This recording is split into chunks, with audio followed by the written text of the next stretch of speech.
Et bonjour, bienvenue sur ce Comment Talk spécial journalisme et RP. Je suis avec Nicolas César qui est juste à côté de moi, virtuellement. Nicolas César qui est journaliste chez Sud-Ouest et qui nous a fait l'honneur et le plaisir d'accepter notre invitation pour ce Comment Talk un peu spécial. Nicolas, est-ce que tu peux nous raconter un petit peu comment tu es arrivé au métier de journaliste et ce que c'est ton métier aujourd'hui? Alors moi, je suis arrivé en fait dans ce métier vraiment par passion parce que quand j'avais 14 ans, je me suis dit qu'est-ce que je pourrais faire comme métier connaissant mes envies, mes qualités, mes défauts. Et je me suis dit, bah, tiens, le métier de journaliste m'intéresse parce que très intéressé par l'actualité, j'aime bien écrire, rencontrer des gens, être dehors. Ça m'a donné envie de faire ce métier. J'avais pas de personne dans mon environnement familial ni Mmh. personnel qui exerçait le métier de journaliste, donc ça me faisait vraiment rêver. Du coup, bah, je suis allé au centre d'information et d'orientation tout bêtement à Morlaix, dans le Nord Finistère, où j'habitais à l'époque avec mes parents, donc c'est-à-dire à plus de 700 km d'ici. Puis j'ai demandé comment on devient journaliste. Et là, on m'a dit la voie royale, c'est de faire Sciences Po. Et donc, du coup, bah, je me suis mis en quête de faire une prépa Sciences Po. Après, j'ai passé les concours de Sciences Po. J'ai eu Bordeaux. C'est ce qui m'a amené en fait au journalisme. Mais bon, faut quand même se dire que on n'est pas obligé de passer ni par Sciences Po ni par une école de journalisme, même si c'est évidemment préférable pour devenir journaliste. Il y a quand même un certain nombre de personnes qui ont aujourd'hui la carte de presse et qui ne sont pas tous issus de Sciences Po. Sauf que quand même, dans les jeunes générations, beaucoup viennent d'écoles de journalisme, ont fait Sciences Po au préalable, et c'est particulièrement valable dans les quotidiens nationaux. Parce que moi, j'ai travaillé notamment pendant 8 ans comme correspondant régional en Aquitaine du quotidien national La Croix. J'ai travaillé aussi pour la presse spécialisée, l'usine Nouvelle, qui traite, comme son nom l'indique, de l'industrie. Ouais. J'ai travaillé aussi pas mal pour des dossiers de l'Express, notamment des dossiers politiques. J'ai fait un stage également au Monde, en piston, comme quoi c'est possible. Et sans être à l'époque en plus en école de journalisme. Coup, est-ce que tu peux Oui. nous dire une approximation voilà, de ton Alors, volume? Parce que ça va venir aussi un peu corroborer un autre point qui est l'évolution du métier et à quel point aujourd'hui vous êtes obligé de brasser large et vite pour couvrir l'actualité. Alors, ce qui est sûr, c'est qu'en période de confinement, comme on fait moins de reportages, qu'on va moins sur le terrain, puisqu'il y a moins de terrain par définition, on fait aussi plus d'articles. Comme on est confiné, qu'on a entre guillemets aussi que ça à faire en plus de gérer les enfants et de faire un peu court, on est quasiment 24 heures sur 24, on dort évidemment, mais c'est vrai qu'on produit énormément. Là, par exemple, une journée comme aujourd'hui, j'ai 2 articles papier donc pour le journal, Ouais. et j'en ai encore 3 autres ou 4 autres à faire pour le web, ne serait-ce que pour aujourd'hui. Le temps de production pour un article, quand on est assez rapide, il faut compter 1 heure si c'est un article où on n'a pas trop d'enquête à faire derrière. 2 heures si c'est un peu plus long à écrire, mais ça dépend aussi de la taille de l'article. Moi, j'ai Mmh. un papier à faire, par exemple, sur Bercy, qui a décidé en fait d'exonérer toutes les entreprises de moins de 10 Ouais. salariés de charges sociales, et non plus seulement justement les entreprises du secteur hôtellerie-restauration. Et surtout, jusque-là, c'était un report de charge. Donc là, on parle d'une exonération qui Mmh. concerne quand même mars, avril et mai, ce qui va coûter très cher évidemment à l'État, mais ça coûtera aussi moins cher que la caisse sociale que ça génère. Mmh. Donc ça, c'est un article qui t'a été commandé par la rédaction? Non, c'est un article que j'ai proposé. En fait, D'accord. en réalité, le journaliste qui, surtout une fois qu'on a acquis un peu d'expérience, on est quand même assez autonome sur le choix des sujets. C'est-à-dire qu'il y a des sujets qui nous sont imposés, mais majoritairement, c'est nous qui proposons les sujets. Celui-là, par exemple, moi j'ai dit, bah, il faut qu'on fasse quelque chose parce que c'est une mesure importante de Bercy qui était Mmh. très attendue aussi par les petits commerces. C'est quand même l'essentiel du tissu économique aujourd'hui en France, donc c'était important qu'on en parle. Sur tous les sujets d'économie, tu es le point de contact prioritaire de Bah, Sud-Ouest, on c'est est, ça? on est trois, Ouais. 3 ou 4 au service économie. C'est vrai que après, bah, plus on produit, plus on est identifié aussi. Donc, on apparaît. Ce qui est assez étonnant dans les changements, c'est de voir qu'on nous contacte à la fois à toute heure et par tous les canaux. C'est-à-dire D'accord. aussi bien par LinkedIn, bonjour, on nous demande comme ami, après on nous dit tiens, vous voulez pas parler de notre société, sur Facebook via Messenger, sur WhatsApp pas trop encore. Par exemple Bercy, le ministère de la Défense, on a pendant cette période de crise des WhatsApp qui fonctionnent mais jusqu'à minuit. Moi j'ai été prévenu par exemple du point de presse de Bruno Le Maire suite à la décision de l'Eurogroupe justement de trouver un accord au niveau de l'Europe Mmh. pour financer justement ses dettes. À 22h13, on nous dit sur le fil WhatsApp, il y a une conférence de presse de Bruno Le Maire à D'accord. 22h15. Et il y a 250 journalistes sur le WhatsApp. Si on a envie de faire parler de son entreprise ou de sa marque, par exemple, je sais pas, j'ai une petite boîte que je viens de lancer à Bordeaux. Comment je m'adresse à toi? Enfin, de Le mieux, dire c'est que quand même par mail, en fait, parce que ouais. c'est vrai que moi, comme j'en ai sur LinkedIn, j'en ai sur Twitter aussi, parfois un peu, sur Facebook. Je trouve que c'est un peu envahissant et je reçois quand même 300 mails par jour. Je Bah, préfère quand même centraliser par mail les demandes. C'est-à-dire que souvent, on me demande sur LinkedIn, je peux vous envoyer un communiqué de presse, etc. Et là, je renvoie sur mon mail. qu'est-ce qu'on trouve dans ta boîte mail? Alors, c'est peut-être un peu différent en ce moment, non? Tu crois pas que pendant le confinement, il y a un peu de Ah, retenue? la retenue, elle est relative. Je reçois quand même moins de mails qu'avant, mais c'est sûr qu'aujourd'hui, c'est impressionnant, hein. Moi, je reçois quand même 300 mails par jour et les gens vont avoir besoin plus que jamais de communiquer et donc venir vers les journalistes en disant bah on essaye de produire du gel hydroalcoolique. On sent bien aussi qu'on essaye entre guillemets de nous contraindre à parler d'eux à partir du moment où l'action est bonne, quoi. Je traite de plus en plus de l'actu en fait nationale et internationale. C'est-à-dire que là, l'actu proprement locale, comme en fait, moi j'appartiens au service général, donc c'est les premières pages du journal. Et la locale Gironde, du coup, bah, va traiter davantage les sujets typiquement locaux, y compris éco, ce qu'on faisait auparavant. Mais comme leurs journalistes en fait ont moins d'actualité locale, puisqu'il n'y a plus évidemment toute l'actualité culturelle, l'actualité des associations, des clubs Mmh. de sport et autres, et même politique, c'est un peu en stand-by aussi. En tout cas pour les conseils municipaux, il y a évidemment moins de vie politique. Bah, du coup, ils sont davantage aussi sur le terrain de l'économie locale. Bah, là, par exemple, depuis 14h, il y a plein de choses que je n'ai pas lues. Je sais pas si on voit bien, mais 14h05, 14h07, Ouais. 14h08, 14h11, 14h15. En fait, ça n'arrête pas, quoi. Mais comment tu fais alors? Comment tu sélectionnes l'info? Parce que peut-être que dedans, il y a la future licorne, peut-être que tu passes à côté d'infos. Comment tu fais pour ne pas, louper la bonne ac Bah alors c'est ça qui est le plus compliqué, c'est qu'il faut quand même jeter un œil de temps en temps. Oui, il faut regarder, moi je regarde en général en 15 secondes à peine, plutôt 10 même, je décide si oui ou non je vais traiter l'info. C'est-à-dire que je commence à prendre la boîte mail et puis je supprime au fur et à mesure un peu sauvagement. Donc ça veut dire qu'en fait, quand on envoie un mail à un journaliste, il faut vraiment soigner le titre. un Par mauvais exemple, je trouve que le titre, la maintenir en période de Covid-19, l'expertise la Gros Mousquetaire, bon, c'est pas très heureux comme titre. En fait, on a rarement de bons communiqués de presse, je trouve. C'est ouais. rarement bien fait. Pourtant, ça relève, de mon point de vue, du bon sens. C'est-à-dire que il faut qu'on explique bien en fait la thématique qu'on traite, qu'on identifie, qu'on soit pas dans le sensationnel, qu'on soit avec un sujet accrocheur, et surtout qu'on pense au fait que souvent en fait on va le lire depuis le smartphone et pas tant que ça depuis un ordinateur. Ça veut dire que les premiers mots en fait du titre sont importants. Si par exemple ce qui est intéressant et important dans un titre est plutôt à la fin, on risque de pas le voir depuis un smartphone. Est-ce que, par exemple, il faut mettre communiqué de presse en objet? Non, il faut jamais mettre communiqué de presse parce que par définition, on le voit après, on le sait. Par exemple, moi, j'ai une conférence de presse là, du groupe Renault demain. C'est indiqué au début du message. J'ai juste besoin de savoir ça, ma conférence de presse téléphonique, groupe Renault. Et puis, ça me permet d'identifier dans ma boîte mail tout de suite ce qui est intéressant ou pas. Les noms des invités, déjà, c'est la première chose qu'on voit. Donc, est-ce qu'on connaît, est-ce qu'on connaît pas?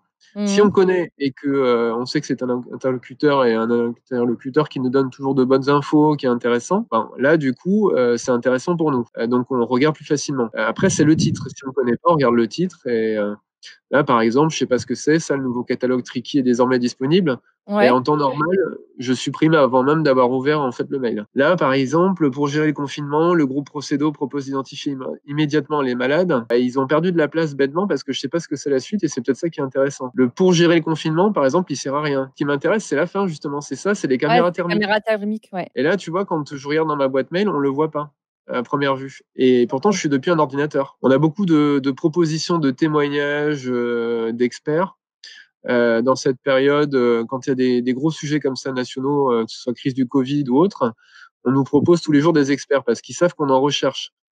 Le problème, c'est que les experts qui sont proposés par des agences de com, c'est rarement les meilleurs, quoi. J'ai vu que tu avais des invitations presse aussi. Par exemple, le plan de reprise d'activité de Bordeaux Métropole. Nos étudiants, ils se posent toujours la question, est-ce que les conférences de presse, c'est encore un format qui marche? Parce qu'à l'époque, il y avait plus de journalistes, tu me confirmes cette Oui, statistique? Il y avait plus de journalistes, peut-être plus de médias aussi de presse écrite, donc il était pertinent quand on avait une annonce de réunir la presse autour d'un petit déjeuner, d'une conférence. Est-ce que ça, c'est un format que vous plébiscitez encore? Bah, les conférences de presse, il faut qu'elles soient assez rapides. C'est-à-dire que la conférence de presse qui dure 2 à 3 heures, à part quand on s'appelle d'assaut, on va pas Mmh. rester 2, 3 heures sur un événement, quoi. Mmh. Donc de plus en plus, on parle souvent du temps de cerveau disponible pour la pub. Bah, nous, notre temps de cerveau disponible pour une entreprise ou une association, il a diminué au fil des années. Mmh. Parce qu'on a beaucoup plus de reportages à faire, parce qu'on a une charge de travail qui s'accroît et qu'on est aussi moins nombreux du fait que la presse n'est pas moins lue, mais elle est moins achetée en tout cas. Donc par conséquent, nous, ça a évidemment des conséquences sur le modèle économique. Et c'est pour ça que justement, le temps qu'on va passer à chaque fois en reportage, bah, il diminue. Ah, il faut relancer les journalistes. Quand on voit ta boîte mail, si tu es passé à côté de ma super actu, je suis obligée de te relancer, Nicolas. La relance, en fait, il faut surtout pas en fait faire comme trop souvent les agences parisiennes font, c'est-à-dire qu'ils envoient un communiqué de presse 1 heure après ou 2 heures et ils nous disent: «Est-ce que vous avez reçu mon communiqué de presse?» Alors déjà, quand on relance un journaliste, plutôt que de dire: «Est-ce que vous avez reçu mon communiqué de presse?» sachant qu'en général, on n'a même pas compris le nom ni le nom de l'agence, le nom de la personne ni de l'agence, c'est compliqué de retrouver. Donc il faut éviter de parler trop vite, même si les gens se disent voilà, le journaliste a très peu de temps, donc je vais parler vite, mais il faut quand même qu'on comprenne. Et c'est encore un peu du b.a.-ba, mais souvent, quand les gens nous appellent, on comprend même pas le nom de l'agence ni le nom de la société, Mmh. quoi. Et donc, il faut éviter de relancer tout de suite, quoi. Il faut attendre à la limite 2, 3 jours s'il n'y a pas d'urgence majeure et dire voilà, est-ce que vous avez reçu mon communiqué de presse sur tel sujet que je vous ai envoyé tel jour à telle heure. Et comme ça, OK. si on est sur l'ordinateur ou sur le téléphone, on regarde tout de suite, en fait, en très peu de temps, de quoi il retourne en même temps qu'on nous parle.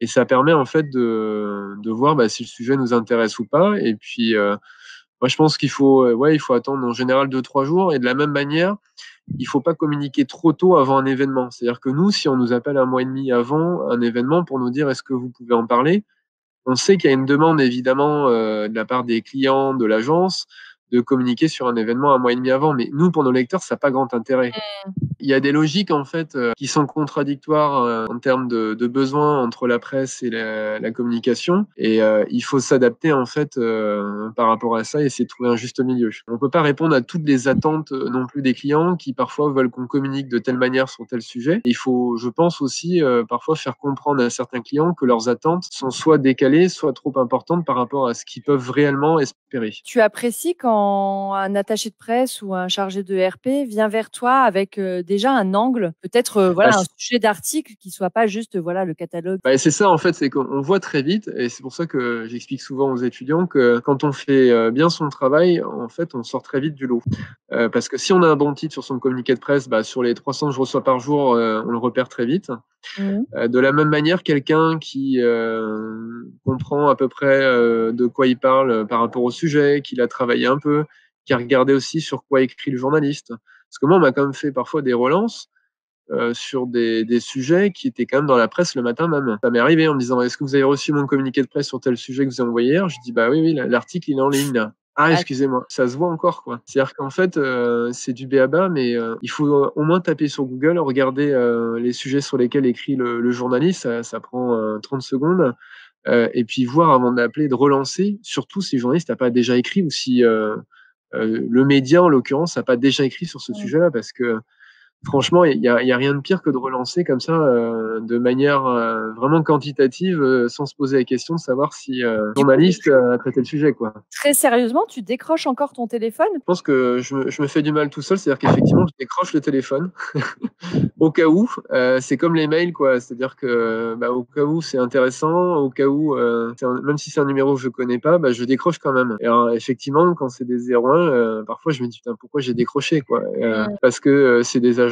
effectivement qui font du quantitatif, qui parfois nous proposent des sujets sur des boîtes toutes petites qui sont même pas de la région et qui ont juste changé de logo. J'ai vu ça aussi. Je décroche, mais je suis pas toujours aimable pour être franc. Que si c'est vraiment mal ciblé, je me dis bah ils vont aussi comprendre Bah, qu'on ne bah, oui. dérange pas pour rien les Ouais, ouais. journalistes quoi. Voilà, c'est ça, vous avez, énormément de travail. Est-ce que en période de confinement, là, du coup, on a un petit peu parlé de votre, nouvelle organisation. Tu dirais que Du coup, tu te sens plus disponible pour les attachés de presse et consultants RP. C'est le moment peut-être justement de connecter avec des nouveaux contacts ou au contraire, vous êtes vraiment focus sur cette actualité Covid. Est-ce que c'est le moment, pas le moment? En fait, je pense que c'est pas le moment. Il y a deux choses, c'est que bon, la première, on est vraiment focus là sur l'actualité en fait, comme je disais tout à l'heure, économique nationale et internationale, mais surtout nationale et surtout liée au Covid.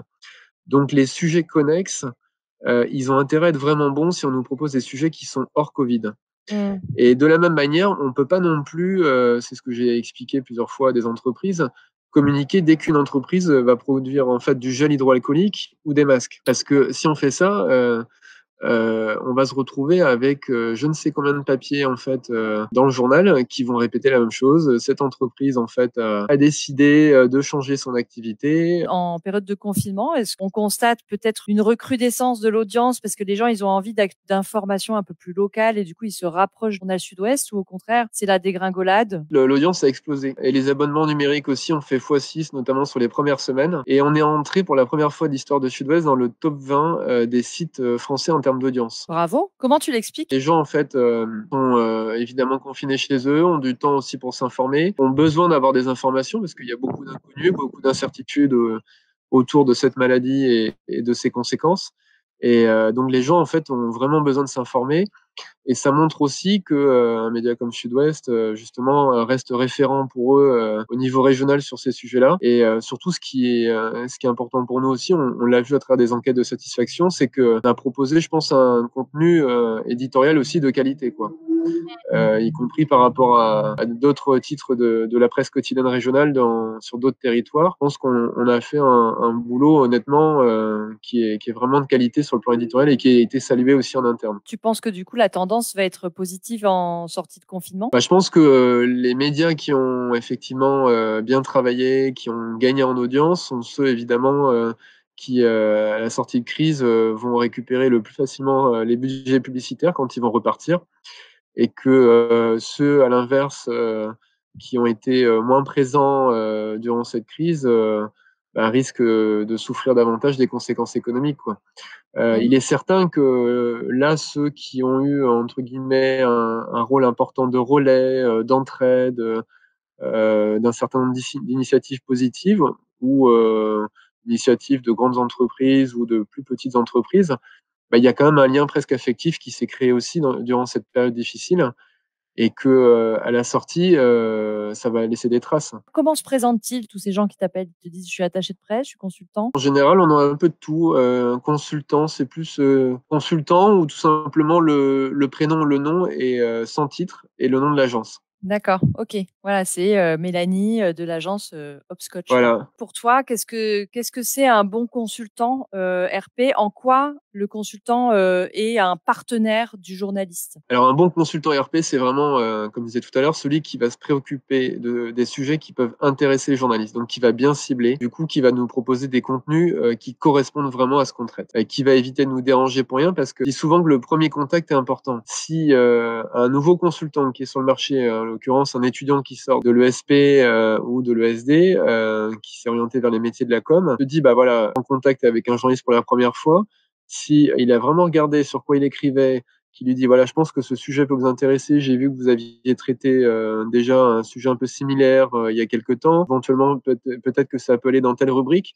Bah, le contact sera totalement différent et le contact qui s'est créé, en fait, à ce moment-là, la première fois, il va persister justement sur, bah, les prochaines relations et ça va impacter vraiment, que ce soit par mail ou par téléphone. C'est-à-dire qu'on va répondre beaucoup plus facilement à des gens qui nous proposent comme ça des sujets pertinents et qui ont fait l'effort de Mmh. regarder sur ce sur quoi en fait on écrit.